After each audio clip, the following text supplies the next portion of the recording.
Hi bestie, welcome back to Living with Ease. If you're watching on YouTube, by the way, sorry for the appearance. Looks different than usual. I'm washing my duvet right now, which is my least favorite day of the week, but it had to be done. So we've got a little different situation going on. Anyway, I just had the most awkward start to my morning. I was going to start recording this earlier in the morning, but oh my God. Okay, so there is a apartment building right next to mine, and like the roofs are pretty close, and my window is adjacent with the roof next to me. And I like woke up, I was having a dream like and hearing people talking around me.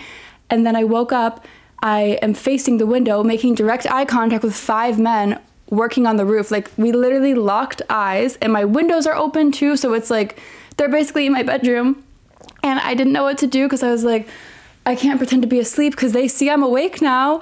And so, but I sleep in just like a baggy t-shirt and underwear. So I had to like scurry out of my room and in like my underwear and t-shirt. They're all clearly watching me. It was so awkward. And then I go to the bathroom and I thought that was a safe space, but I forgot my window was open in the bathroom too. And just being completely transparent, I was having my little morning clear my bowels moment and like just sitting there chilling for a while. And then when I got to flush the toilet, I looked up through the window and saw like a few of the guys literally looking down into my window, which is so uncomfortable. So not only did they watch me sleep, wake up, they also saw me poop this morning. And so after that, I was like, I need to take a break and be on the other side of my apartment for a little bit before I record this, because I could not physically or mentally handle recording this episode after the whole experience I shared with them this morning. Anyway, today I'm going to talk to you about what law school is really like, because when I went to law school, I had no idea what the hell I was getting myself into, and it was definitely a rude awakening. And I know law school has altered my brain for the rest of my life. And I don't want to scare you if you're planning on going to law school. I will just say that my brain will never be the same, and I will never think the same way again. And it gave me a level of anxiety I did not know was possible. If you listened to my last episode, I talked a little bit about my college experience. Well, I talked completely about my college experience, but I ended off by saying I went pre-law. I went to Suffolk University for undergrad, and I was a pre-law major, which I thought had me so prepared for law school, and I was so ready to go. I will just say, I don't really think any major prepares you at all, but pre-law definitely did not prepare me for law school, because a pre-law major, yeah, it gives you some law background, but it made me go in thinking that law school was just going to be memorizing what terms meant and then having to regurgitate the definition of a term. That is not how law school goes. And so I kind of went into law school thinking I was so ready, because side note, law school, I get this question all the time, what do I have to do to prepare for law school? What major should I be? You don't have to be any major or have any knowledge of law before going to law school. I know probably the most common major going into law school is poli-sci, but I will say none of my friends had majors that had anything to do with law school. When you go into law school, they don't expect you to have any legal knowledge or legal background, so you can have any major in undergrad. I mean, don't quote me on this, but as far as I know, law schools could literally care less what your major was. They really just care about what your LSAT score is. So anyway, I went in with this false sense of overconfidence that I was going to be ready for law school. And I will never forget the first day. My friends still make fun of me for this to this day. We had, I think it's called a convocation. Is that what it's called? Where it's your first orientation, and it was so awkward. I went to Brooklyn Law School, by the way. But this convocation, it was where you kind of met every single person in your year and got to know each other, and you had this big meeting, whatever. It's so awkward. I walk in and they said business casual, and at this point I just didn't take anything seriously. I told you guys I don't think I really was ever that professional of a person going into law school. So on convocation day, everyone's super dressed up, and I took business casual as wearing, what did I wear? I wore a little cute skirt from Aritzia and a t-shirt and Yeezys, and everyone was what the hell? And my friends still make fun of what I wore to this day, because yeah, it was a little bizarre of me. I probably should have dressed a little more professionally, but anyway, it was so awkward.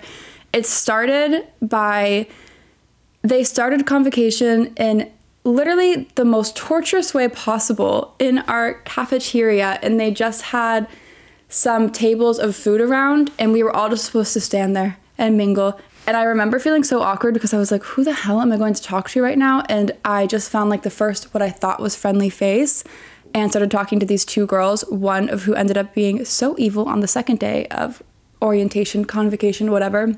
And we were just having really awkward small talk.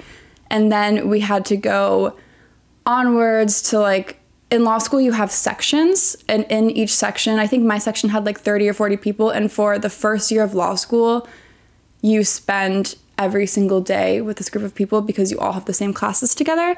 And so I met with my section, which I got so lucky. When I sat down, I looked for a friendly face, and I found this one girl, Bianca, who ended up being my best friend through all 3 years of law school, and we still talk very often to this day. And I sat down next to her, and luckily she was nice, and it worked out because I know a lot of people, and I have friends who never really made friends in law school. So I got really lucky that I had two really great friends, and we spent every second together through law school, and I would not have made it through law school without them.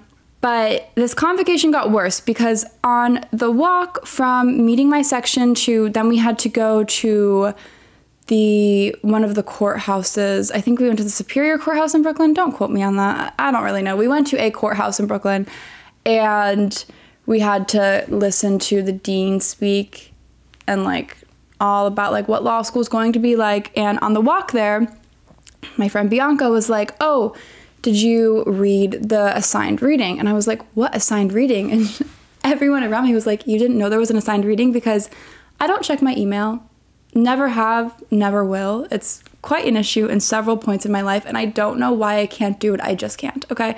So I never read this email saying that you had to read this book before convocation because the next day we would be like talking about the book. It ended up not being a big deal at all, and I never really actually had to read the book. They just said you had to because it was like a discussion, but I freaked out because I was like, oh my God, wow, great start to law school. So now through this whole speech and whole meeting, I'm stressing the hell out because I'm like, I have to read an entire book tonight. What the hell? And like, at this point, I already think my law school career is over, and I also feel weird because I'm underdressed. I didn't do the reading. No one else, I was looking for like one person who would maybe say, oh yeah, I didn't do the reading either. Couldn't find anyone who hadn't done the reading. So I'm already feeling like I don't belong, and I'm like the biggest outcast, and I'm like, okay, maybe law school is not gonna be for me. So convocation day one was very traumatizing for me because I felt so unprepared. So I ran to Barnes & Noble on the way home, picked up this book, ended up not having to read it, and it was really unnecessary stress, but that is how I started law school. So then the second day of orientation rolls around, and I walk into this big, intimidating room, and the second day we did practice. I think we did like practice case briefs and practice like readings, which is why we had to read the book because it was like a practice brief on the book or whatever. And if you remember, before Bianca, I saw this other girl orientation who I said ended up being really mean. I didn't see Bianca in the room, so I went to go sit with this girl because I saw like a friendly, what I thought, face and familiar face from the day before. And I go to sit with her and her friend, and they both like glare at me and literally like move over a little bit so I can't sit next to them. And I was like, oh my God, like this is, wow, this is like for real scene out of Legally Blonde. And luckily, I'm like about to cry because I feel so awkward. I see Bianca, and Bianca sitting next to my other best friend from law school, Zalan. And I remember I went up to Bianca, and Bianca was like, oh, this is Zalan. And then I was like, hi. And he was like, hi, I'm Zalan. What's your number? And I was like, oh my God, this guy's weird as hell. Turned out to be my best friend. And we spent all 3 years together, and I would not have made it through law school without them. So friend-wise, it's rare, and I got very lucky that I met my two best friends through law school. We were able to joke our way through law school and not just take everything like too much to heart, if that makes sense. Anyway, orientation goes by, then real classes start. I think the saying goes, 1L, they scare you to death, 2L, they work you to death, and 3L, they bore you to death. And I really fully agree with that statement because 1L was the scariest year of my life because everything is so unfamiliar. You don't know how to case brief. You don't know what to expect for exams, and everyone around you kind of pretends like they know what you're doing. I remember the first day of my legal research writing class, which, by the way, so your first year, you stay with your section and you don't choose your courses. You just take the courses that you have to take. Some of the classes have like, I think my legal research writing class only had like 30 people, but then most classes at my school had about like 80 people. So it'd be multiple sections, but you would always be with your section. So that was really lucky that Bianca and Zalan were both in my section. So we had every class together, which was very comforting. And I remember the first week, my legal research writing class, our first assigned reading for that class was just to read up about imposter syndrome and like understand what it is and how to recognize it and how to deal with it. And I think that was so sweet of this professor to do. And I think every single law school should do this because imposter syndrome is so real in law school and so hard to deal with. I had the world's worst case of imposter syndrome, but also I think everyone has the world's worst case of imposter syndrome in law school because you're around a lot of very smart people. In law school, you can't not be smart. Like, you know, everyone around you is smart to an extent because they made it into law school, and that's really overwhelming. And I always felt like this was just me, but you have to remember that it's not. I spent all 3 years feeling like I did not belong in law school. I remember when I got accepted into law school, I was like, oh, they made a mistake. And whenever I would pass exams, I'd be like, oh, they made a mistake. And so it's really, really easy to feel like you don't belong. And it's very, very easy to compare yourself to others. And those were the two things I learned you just cannot do because it just makes it so much harder. So anyway, I am so forever grateful that that professor had us read up on imposter syndrome on the first day because I think that is a really important thing to do because it's very easy to struggle with in law school. And I don't know one person who doesn't struggle with it. And if they say they're not struggling with it, they are. So to explain the basic structure of law school, it is designed to make you have anxiety and push you to mental breakdowns because, okay, first of all, you have so much reading. You take, I think, don't quote me on this, but I believe you take 4 classes each semester, at least your first year. I think that's it, 4 or 5. And aside from legal research writing, which is also hell in itself, your main courses, you don't have assignments due ever. But, and that might sound great to you, except here's the catch. Your only grade for the entire semester is your final exam, which is terrifying because that means like you could do all the reading, you could understand everything, and then you could have a total freak out when it comes time to take your final exam and panic, and that's your only grade. That puts a lot of pressure on things. And also the reading that you're assigned, it literally is like a different language.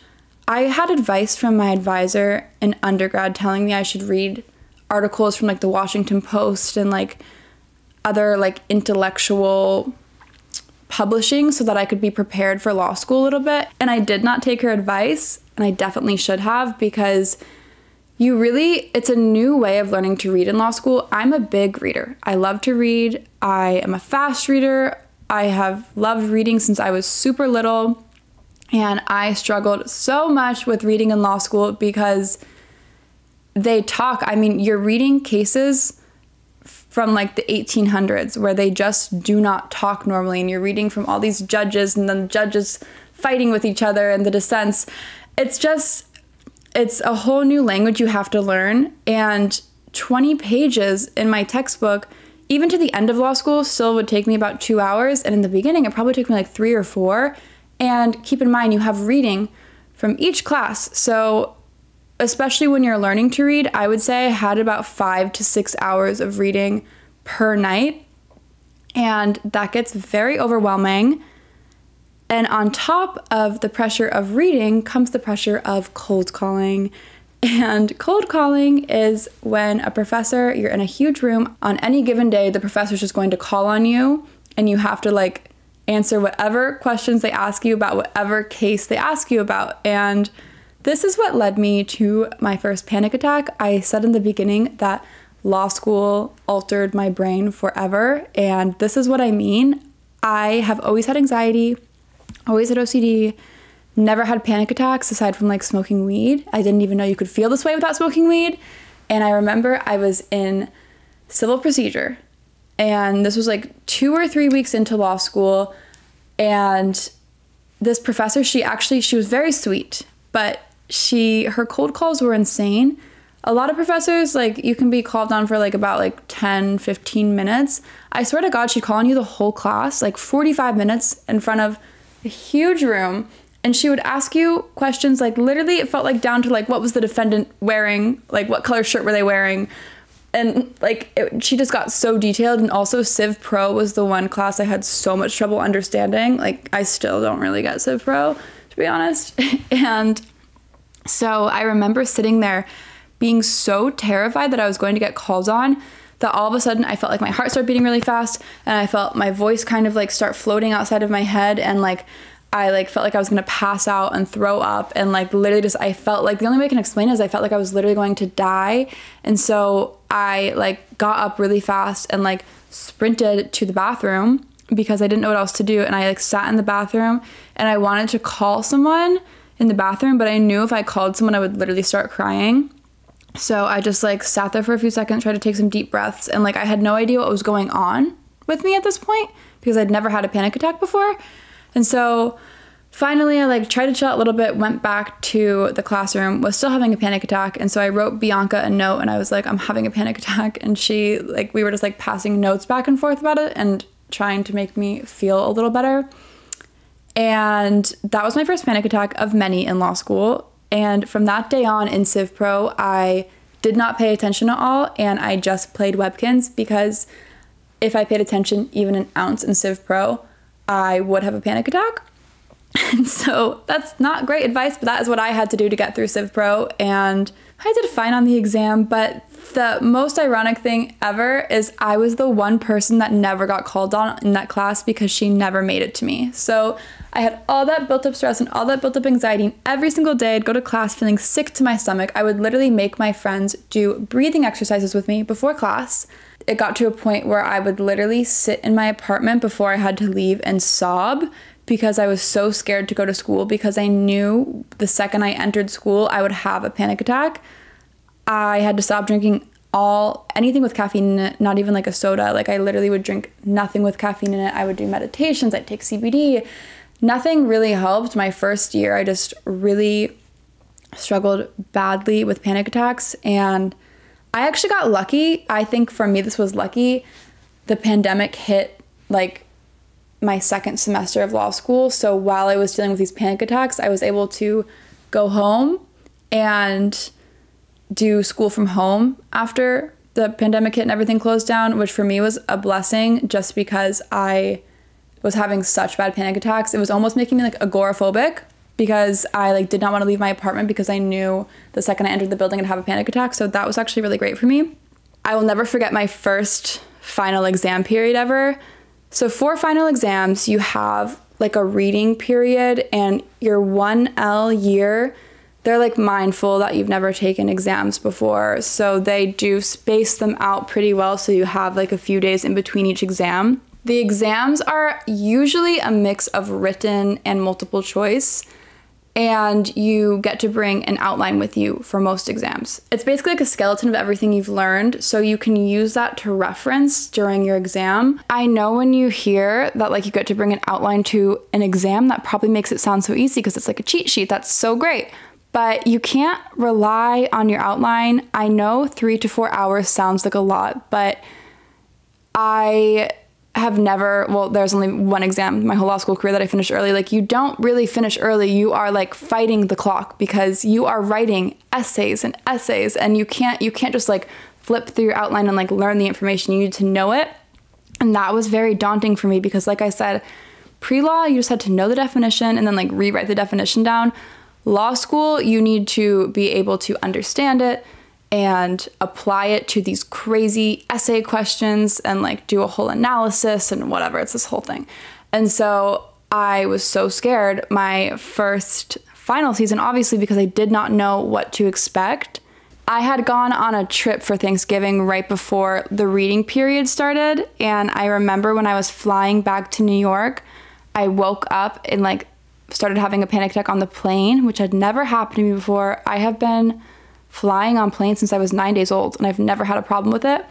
And then I had a crazy panic attack on the plane. And now I still struggle with that to this day and have to take an Ativan whenever I fly, because now I get panic attacks on planes for whatever reason. I developed like this crazy sense of claustrophobia in law school that I had never had before. After the last final exam, it was an awful 2 weeks and just miserable. I remember staying up at the library, not knowing what I was doing. Also, they tell you to outline, like start outlining in October so that you can like study as you go and like whatever, refresh your memory. I didn't do that, nor have I ever. And my method, which I honestly think is better, is to outline during the reading period, because that's the only way I actually ever learned or know how to study for a law school exam, because when I made the outline, I would like learn as I went. And typically there are outline banks for the courses that you take. So I would basically just retype another person's outline and add my own information in. Anyway, it was a really rough first final exam, and I remember we all met up after our last exam. I think it was contracts. No, it couldn't have been. That was second semester.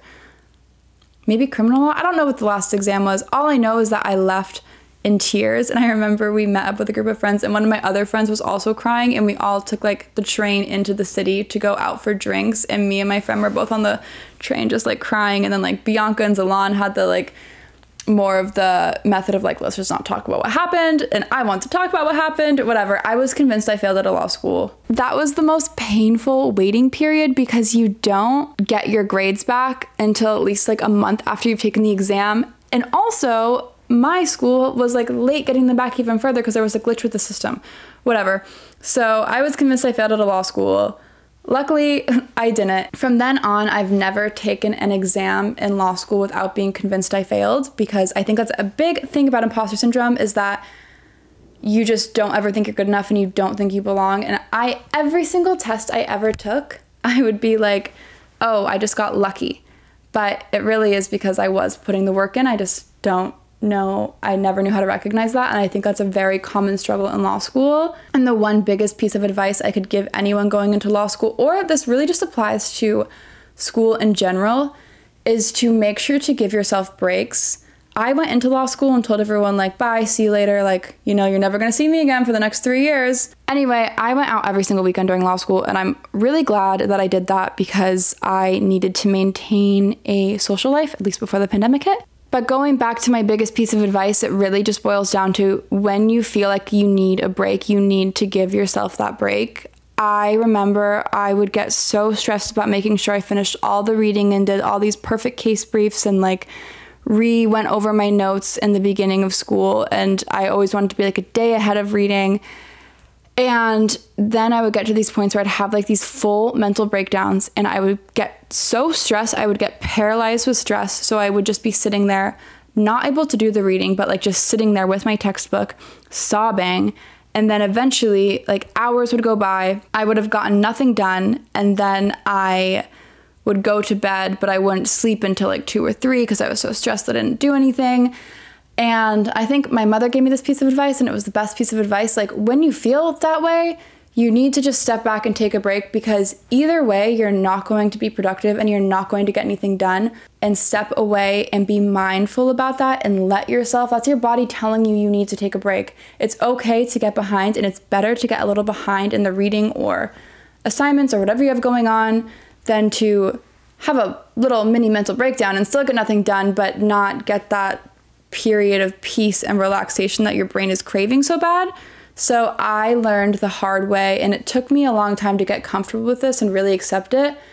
But I learned that when you feel that way, you need to step away and push everything back. And you know what? It's okay if you're late on reading. If you're worried about getting called on, you can email your professor and be like, look, bro, it's like not going to happen tomorrow. Please don't call on me if you're planning on it. And they'll usually respect that. I don't know a professor who hasn't respected that. That was definitely the hardest thing I learned to deal with in law school. I think the second hardest thing to deal with in law school, and I talked about this a little bit, is just comparing yourself to others.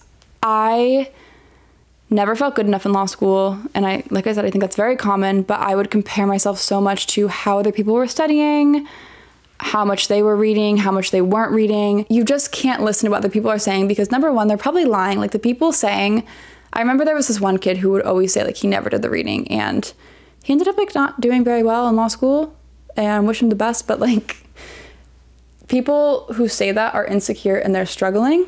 And people who are also saying I remember one time I was in the library and this girl was like, how do you ever go out on the weekend? Like, I'm here like Monday through Sunday until like midnight at the library, like reading and like rereading. And like, while maybe that was true for her, that just means she learned differently than I did and had a different method than I did. I promise you're doing so much more than you think you are, and you have to give yourself grace and give yourself credit, because I always felt like I was literally doing nothing. And when I look back, oh my God, I was doing so much, and different things work for everyone. My 2 closest friends, like, we all had very different ways we studied and very different ways we got through law school, and we all made it through. We all passed the bar. Like, everyone's just different. So you can't compare yourself, and I promise you, you do belong. You got to law school for a reason.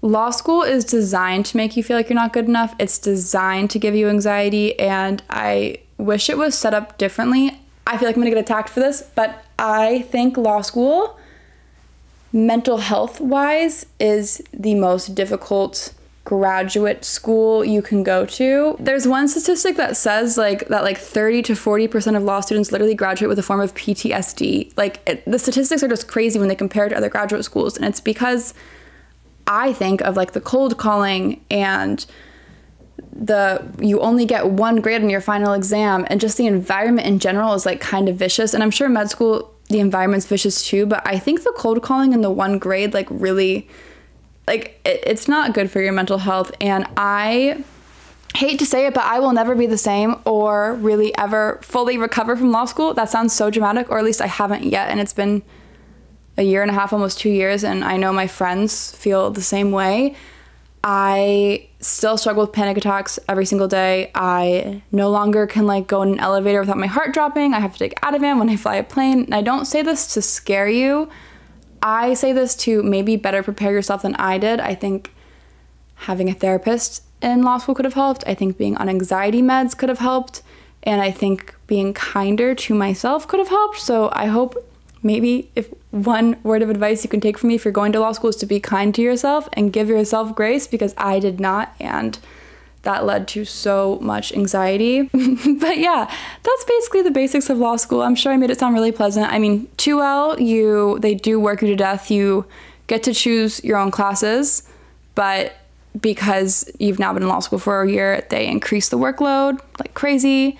And 3L, I didn't find it like a ton easier than 2L, but like 3L, I just like stopped really caring. I still got good grades, but like some classes I'd be like, I'm not gonna do the reading. And like, I just wouldn't do the reading. I was just like kind of over it, and I was like, okay, here we go. So, and I think 3L, it's really easy to just be so burnt out and not care. And I know like all of my friends, like we would like just be like, I literally physically cannot do the reading. And you just stop caring as much. But 1L is the worst year. You just have to make it through, hopefully find good friends, and know that like the way you're feeling, everyone is feeling around you. Even if they say that they're not feeling that way, they are.